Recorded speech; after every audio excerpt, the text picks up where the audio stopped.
Hello Casey, it's been a pleasure working on your loom. I have it done and I'm getting ready to assemble it so you'll have an instructional video on how to put your loom together. I hope you enjoy it.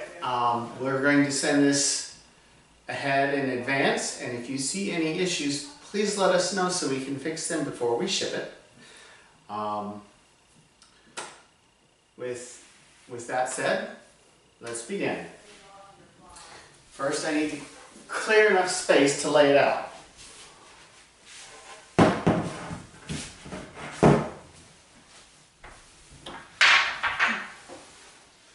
Alright, so these are your pedal bars. We have 3 pedal bars.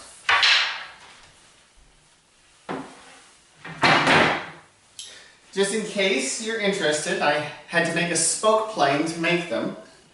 It was a very interesting educational process. These are actually your heddle rests or your heddle yokes. You have 6 of those.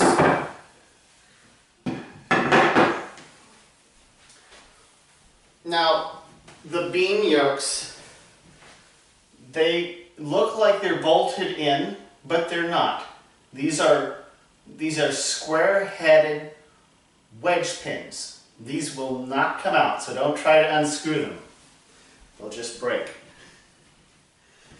I'm sending you 2 wooden bolts that will be extras. So you'll have a total of 6. And they all have leather washers to go underneath the head so they don't mar the surface of the wood, and you can get it tight enough without having to over tighten them.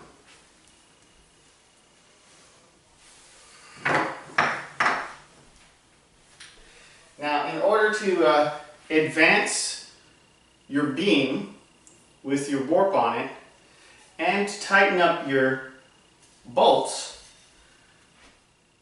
I made a special wrench just for it. It's lined with leather, so we're keeping it all in the same wood as much as possible. Now, this is the upper cross beam, and this is the back side. Actually, this is the back side. This is what will face forward, but this is on the back side of the loom. They're all labeled alphabetically and with arrows as to which direction they need to face up. So this is the top bar, and that's the first one I'm going to put on.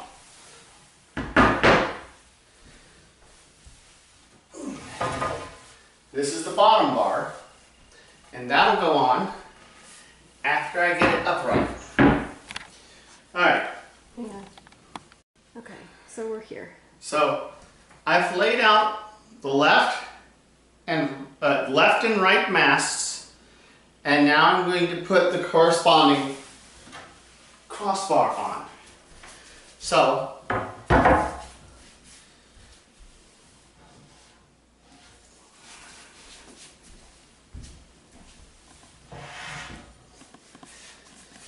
as you can see, this one is labeled D with an arrow and D with an arrow.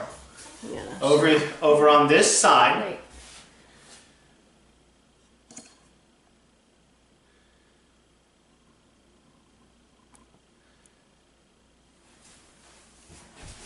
Huh?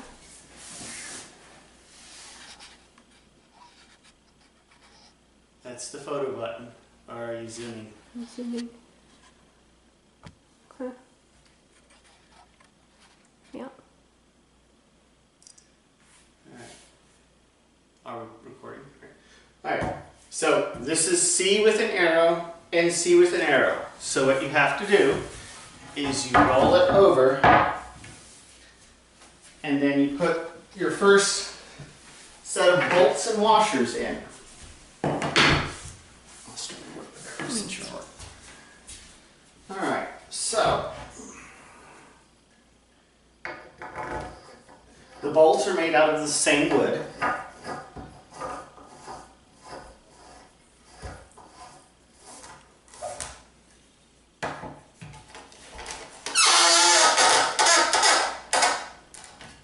There.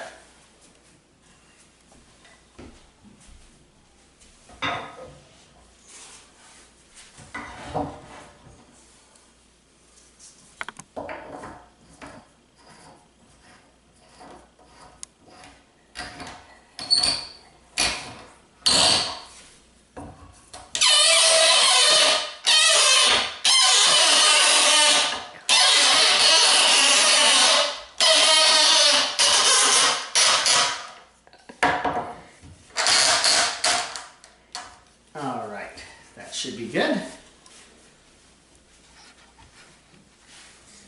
Now,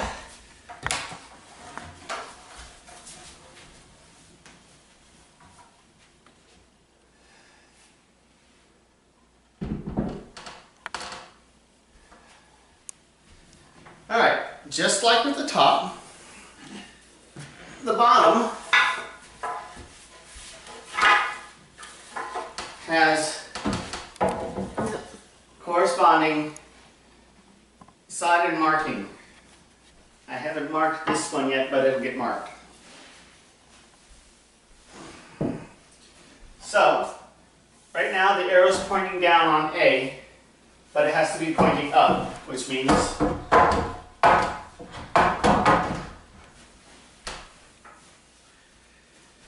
it has to be flipped.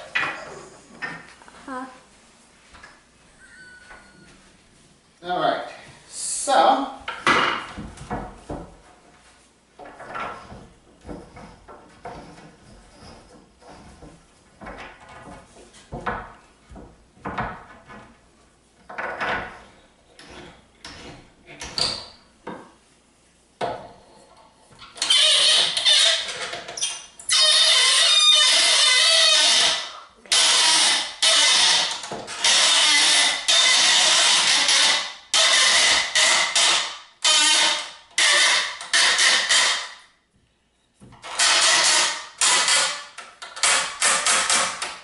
there we go.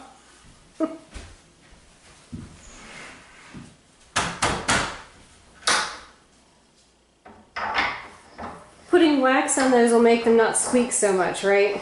Correct. And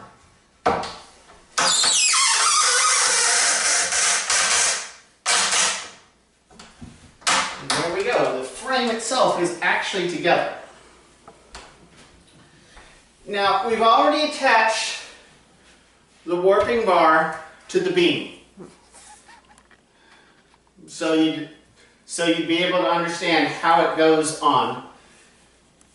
Now, you'll have to take all of the cording off in order to put it on, but your warping beam, all you do with it is place it into the yoke.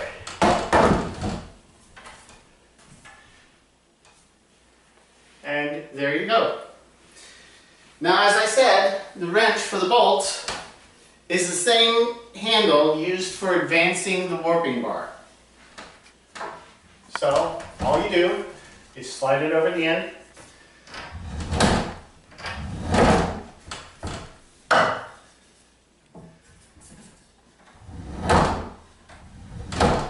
Ideally, you'll attach your warp before you attach the warping bar, and then you can just lift it up into place in the yokes. When you're not using the handle, you can actually put it right there. Or down below. Or down below on the nut.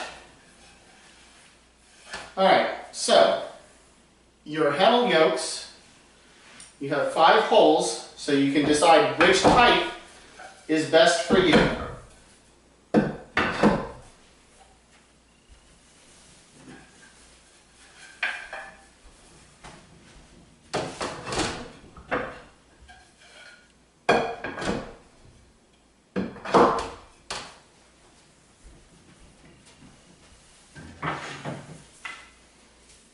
And then your heddle lines will attach to the heddle bars.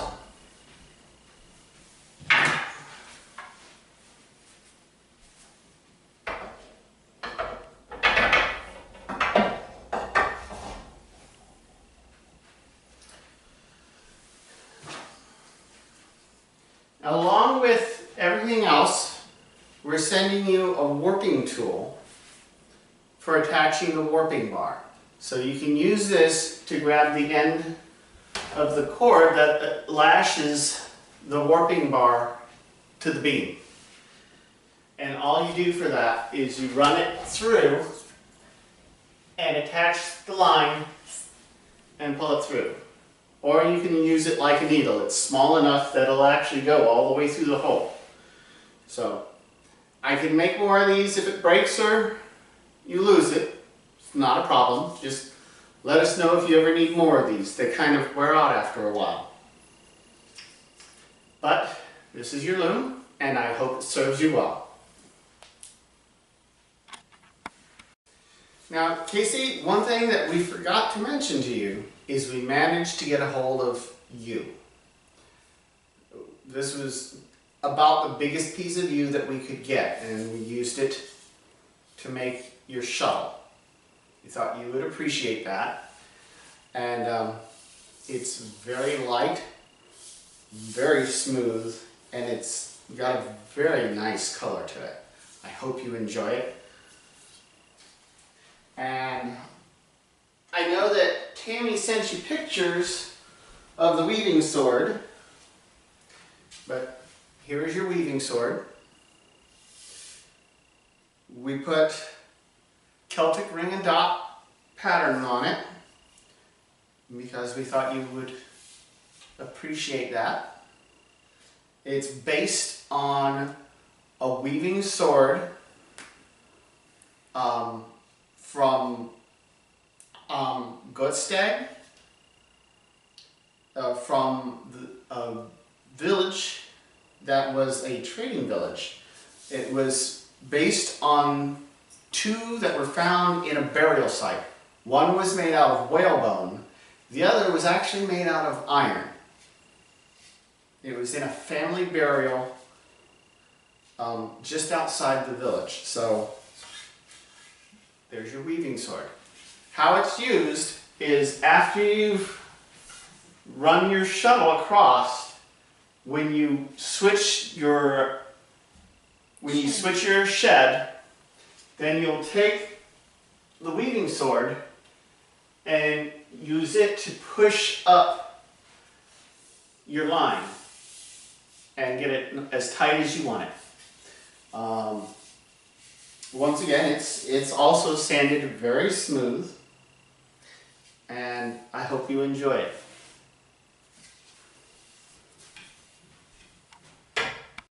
Casey, thank you for choosing us to make your loom. It's been a wonderfully educational experience for us. We've learned an awful lot about warp-weighted looms that we didn't even know before, as well as the many tools used to make it. It's been wonderful, and once again, thank you from Shining Glen Studios.